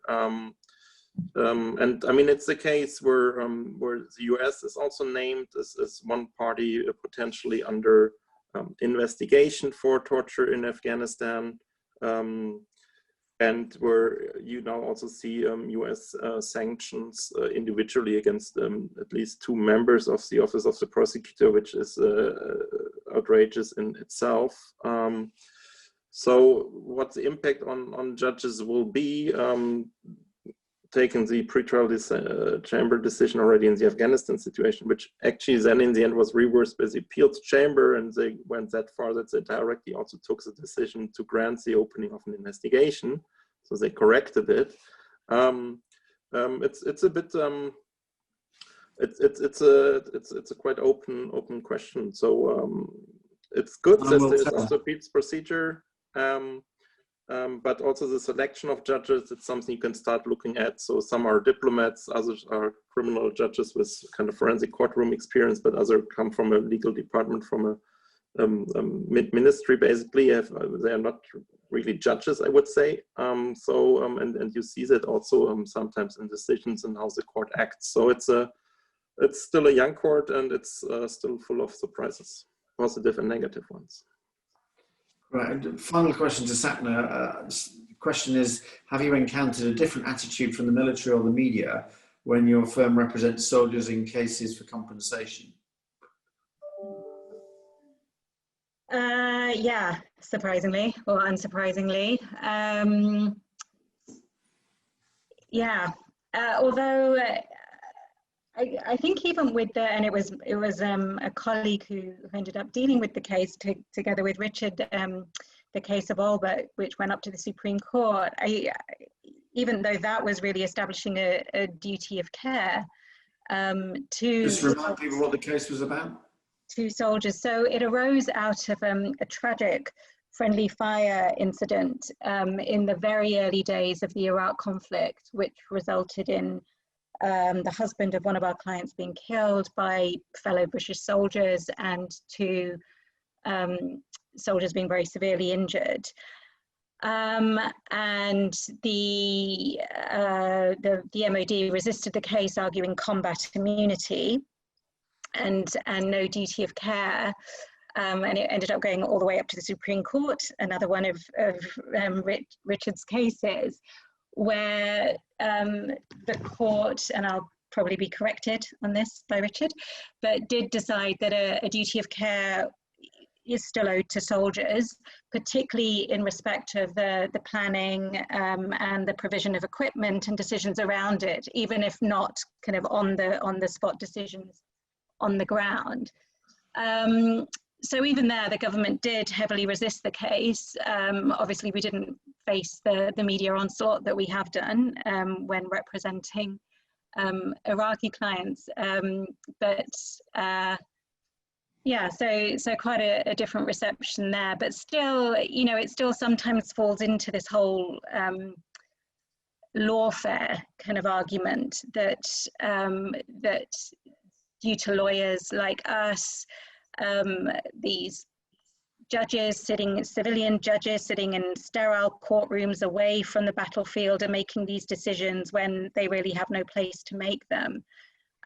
Which again really mischaracterizes most of the cases that we bring, whether for the soldiers and their families, or for the Iraqis. They're usually not heat of the battle actions that are being under scrutiny. But yep, it was quite a different reception. Great. Okay, we've got the final half hour of this session. Final question, perhaps. Let's put that. So the third question was, what changes would you like to see brought into the system to make claims more viable?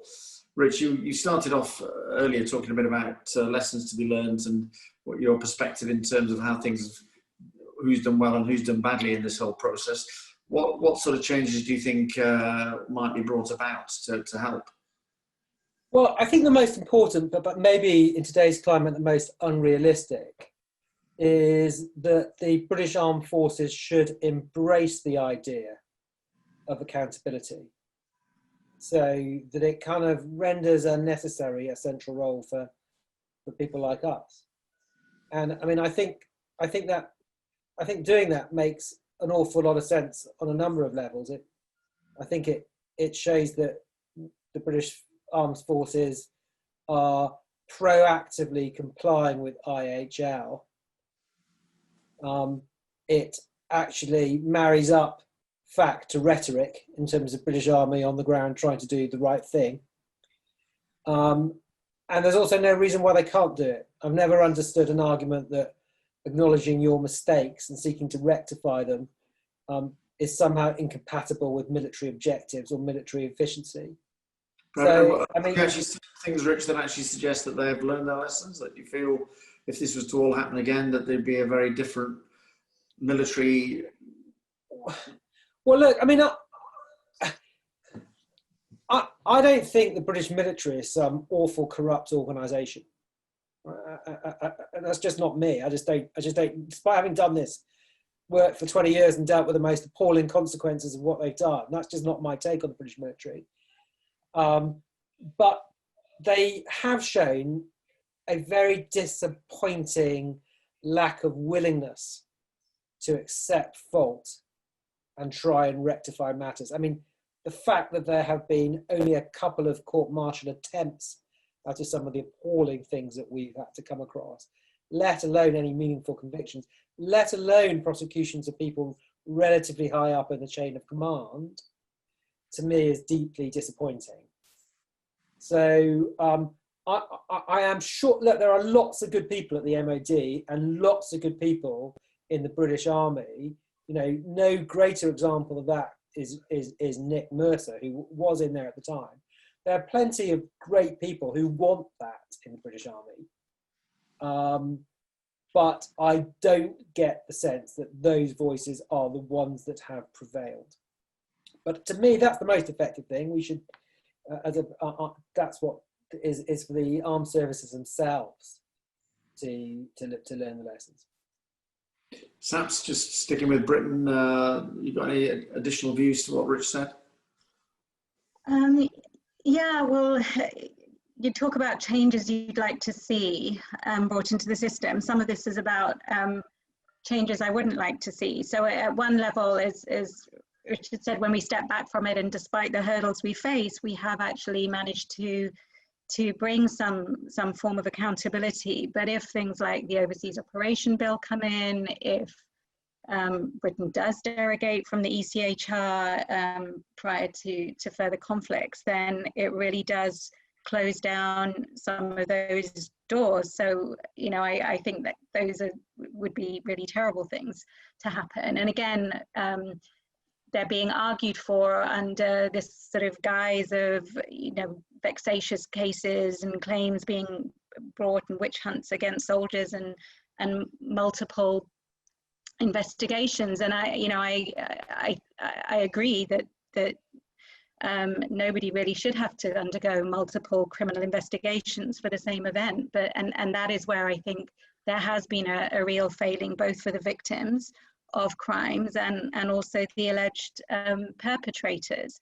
You know, it's still really telling that nobody has been convicted for the death of Baha Musa 17 years on, despite, you know, again, some very serious findings against various soldiers made in the Baha Musa report. But equally, I think it's wrong that somebody might be investigated 6 times for the same incident.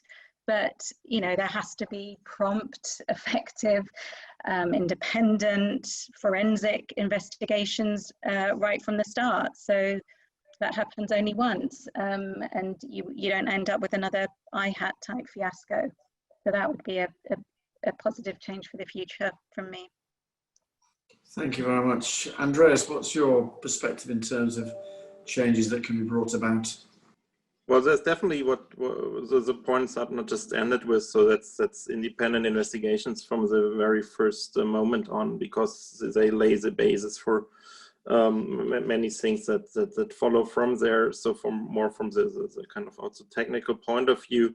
On the other hand, I think also there needs to be quite some work still done on reparation for victims, because each individual suffers a lot from being either, you know, collateral damage, and even in a legal strike, being a victim of a strike based on wrongful intelligence, or being simply it's the wrong time, it's the wrong place. So there are a lot of people in war scenarios that suffer a lot individually, and it's still completely insufficient how armies and states at war there react to compensate them and for the harm that occurred. The second part is then the access to courts for them, if needed.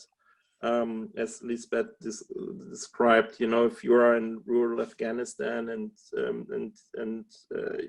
you know how to file a case against the German or any other army, it's extremely difficult. So I think that should be facilitated in whichever way that they can make their rights also be heard, their stories heard, and that access to court is made easier. And to end with that, I think every state has to start in its own kind of doorstep with its own military. I mean, it's great, for example, in Germany that there are currently prosecutions of Syrian torturers under universal jurisdiction. It's important, but the same standards also need to apply to the German army. Same with the UK, if they are promoting human rights globally. Of course, it also needs to count for their own troops.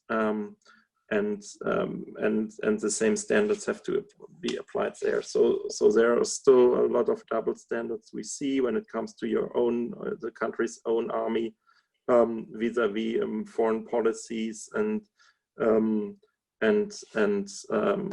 other actions on the international scene. And that needs to be stopped basically, and the same standards need to be applied for everyone. Thanks, Andreas. And finally on this question, Elizabeth. Yes, thank you. Oh, can you see me? We can't. You've certainly done a runner, but No. yes, we can. Yeah. Wrong button. I would really like to support Andreas' point on reparations for victims, perhaps even short of violations of the law, but that there should be kind of system that if you decide to go to war, that you then also think through about the next step for all those people that are then left behind. It's quite weird that, as you said in the beginning, Martyn, that we go there for these people in the first place. At least it's presented that way. One may wonder whether that's the truth, but in any case, that's the way how it's presented.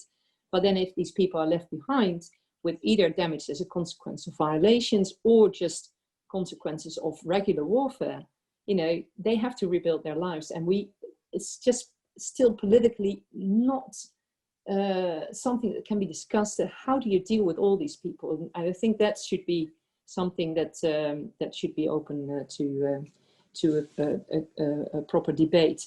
Now, the first thing what I think of when you say changes that you want is that just never lie.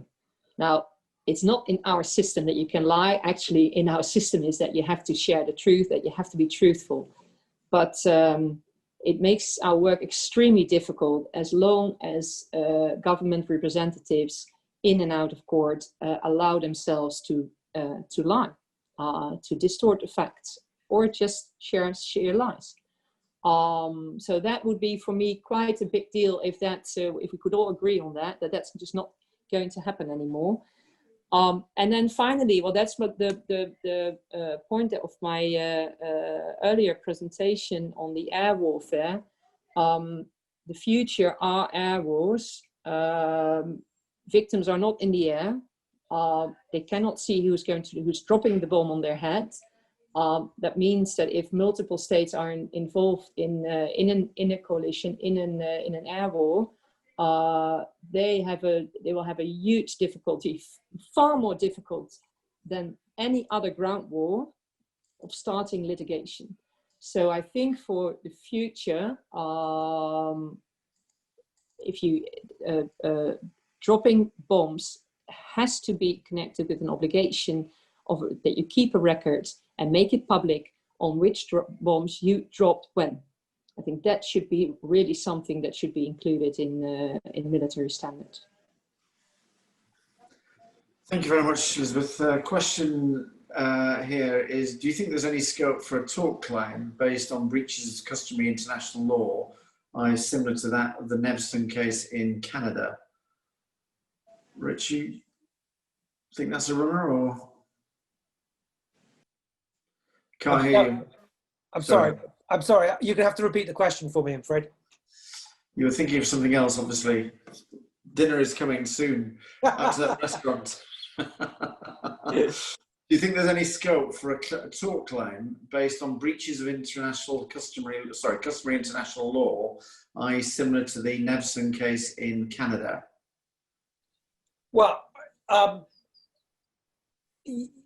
yes and no. I mean, yes, insofar as in these kind of military cases, we have reached a point, certainly in terms of what amounts to a breach of an obligation owed under the Convention / Human Rights Act. But if an impugned action is a breach of a rule of customary international law, it is highly likely to be a breach of a relevant provision in the Convention, you know, be it Article 3 or Article 5, which have been the key ones that we've been focusing on. I mean, in the kind of the wider context of cases against kind of corporations, which Nevson is a kind of an example, customary international, there's an interesting debate, rather dry one, as to whether or not customary international law is automatically part of English law or not, but it's certainly not. There's no tort of breaching customary international law. But again, it's very difficult to see how rules of customary international law wouldn't find a mirror conceptually in a pre-existing tort law under English common law. So no to a kind of direct breach for those sort of tort cases. In practical terms, in the military cases, no cause of action for a breach of customary international law, but it's going to reflect something that is unlawful. In Elizabeth, in the Netherlands, do you have tort type claims in the same sort of way that we have? I don't know. I know the Dutch tort type claims. I know we generally, I must say, we rarely base our claims on humanitarian law. We do base most of our claims on the European Convention of Human Rights, which has a huge, it's a very validated legal standard in the Netherlands, very much used. But for humanitarian law, the problem is a bit that, is it written for individuals, or is it an interstate system? And that's still a bit open in the air. And I try to circumvent that question by just never invoking it and basing myself on the European Convention, where of course the question is always the problem of jurisdiction. In Afghanistan, I was interested in Andreas' case on Afghanistan, how you circumvented that one. And otherwise, it's the tort law that we have that also includes unwritten standards of good behavior. Just prudent good behavior. So, and that includes all humanitarian law, of course. It basically includes everything, and that can be filled up or interpreted with humanitarian law standards. And any unwritten rule of or customary rule of humanitarian law. So we rarely have a problem in finding a standard. At least I've never experienced that. Yeah. We've got a very nice comment here from Dr. Mohammed Al-Shekili, the Director of Arabic Centre for Justice, who said, "Thank you very much for this wonderful session. You've given us a complete picture of your experiences. My thanks and appreciations to all." So that was rather nice. Just a couple of thoughts from me. I mean, for me, I feel that, again, as Richard said, looking back, I mean, even though it's been a pretty rough road at times here in the UK, but rather less so for you, Elizabeth, but you still had to be pretty tough to kind of keep the thing going, that actually in the end we've been able to achieve justice for a significant number of Iraqis in particular, but also Afghanis who have actually suffered injustices. And to a reasonable degree, I think justice has seemed to be done. I think where we are missing, as Sapna described, is really the lack of prosecutions, that whilst in the end a lot of Iraqis will end up with compensation in terms of what's happened to them, that the fact that there has been so little happening in terms of prosecutions really brings to centre stage Andreas's ambit in terms of the ICC. It's really shown, and for the reasons Richard said earlier, it was really rather depressing how the MOD jumped on the back of Phil Shiner's demise to close down IHAT absolutely as quickly as it could. And it seems to me that it would be a really good part of justice if in the end the ICC was prepared to pick up the cudgels and take on the British military in relation to that. But I must say I would be rather surprised if that happened, but I totally hope I'm wrong. But so, I think when we talk to our clients, our Iraqi clients, most of them feel quite content, in terms of them getting justice for what has actually happened to them. I think the bigger issue for us is the question I think that Richard was raising, is do we feel our system has worked well? And I think that it has worked well in some ways, but in other ways rather poorly. And I think that, as you say, Richard, I think the military have got a lot to do to actually question itself. They talk about, well, we've got a very small number of bad apples. But if you've got bad apples, you need a good system for getting rid of them. And you need a good system for making sure that lessons are learned and that that prosecutions are made, because that in the end is the best way to ensure that it doesn't happen again. People at threat within the military that if you do wrong, that you could potentially be jailed.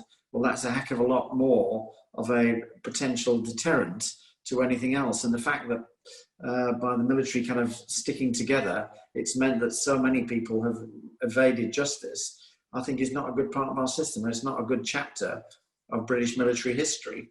And as Richard said, I'm a big fan of the military. They've done some massively important things over the years to protect us as British citizens. We want a really good, transparent, decent military that is there for us all. And I think at this moment of history, I'm not sure we've got it. The very fact that the government is bringing forward this new bill, which protects it even more, I think is even more depressing. But still, I think we've run out of questions and we've nearly run out of time. So I just want to thank you all, Andreas, Elizabeth, Sapna, Richard. Thank you all very much indeed for your contributions. Nick Mercer and the disappearing Christian. Thank you all very much indeed for coming along, and thank you all, guys. We've not been able to see you all, but thank you all out there in the ether for attending the webinar, and hope you have a nice evening. Thank you. Thank you.